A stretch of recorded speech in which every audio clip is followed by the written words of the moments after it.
আজও চলে এলাম একটা নতুন ব্লগ ভিডিও নিয়ে। হ্যাঁ, আবার একটা ছোট্টখাটো রান্নার ভিডিও বলতে পারো, যেটা ন্যাচারালি সবাই বাড়িতে করে থাকে, আর সেটা হচ্ছে চাউমিন।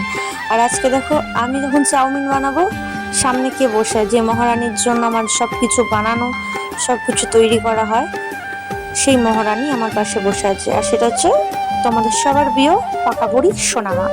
আজকে ওর কথা মতনই বানানো হচ্ছে সন্ধ্যাবেলা। তো বলতে বলতে তুতলিও যাচ্ছি। যাই হোক, ভিডিওটা কন্টিনিউ করি, এডিটিংটা।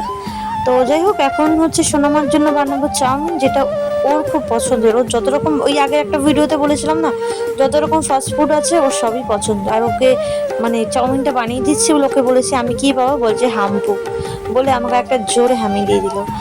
আর দেখো, কথা বলতে বলতে ওর সাথে মজা, খেলাধুলো, ইয়ার্কি ঠাট্টা করতে করতে আমি চাউমিনটাও বসিয়ে দিয়েছি, আর আলু ভাজা বসিয়ে দিয়েছি। কারণ আমাদের সোনামা না চাউমিনে কোনো সবজি একদম পছন্দ করে না, ওকে তুমি শুধু আলু দিয়ে বানিয়ে দাও। আর তার মধ্যে আমি দিয়েছিলাম না একটু সয়াবিন, যেটা ও পছন্দ করে না, আর ও জানে না একদম যে আমি দেব।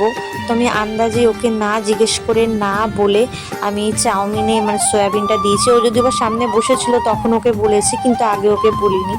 আর অনেকে দেখবে চাউমিনটা সাদা বানায়, মানে চাউমিনে তোমার হলুদ দেয় না, বাট আমার সাদা চাউমিন একদম, সাদা কোনো জিনিস ভালো লাগে না। ধরো সাদা জিনিস মানে জামা কাপড় আমার একদম ভালো লাগে না। আর কথা বলতে বলতে আমার চাউমিনটা তৈরি হয়ে গিয়েছিল। আর সোনামা বলছিল ওর ভালো লেগেছে, বাট আমার ভালো লাগেনি। কারণ চাউমিনটা যেহেতু সয়াবিন দিয়েছি, একটু স্পাইসি করে বানালে ভালো হতো।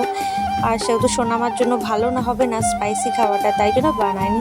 তো চলো, ভিডিওটা কেমন লাগলো জানিও। সবাইকে টাটা।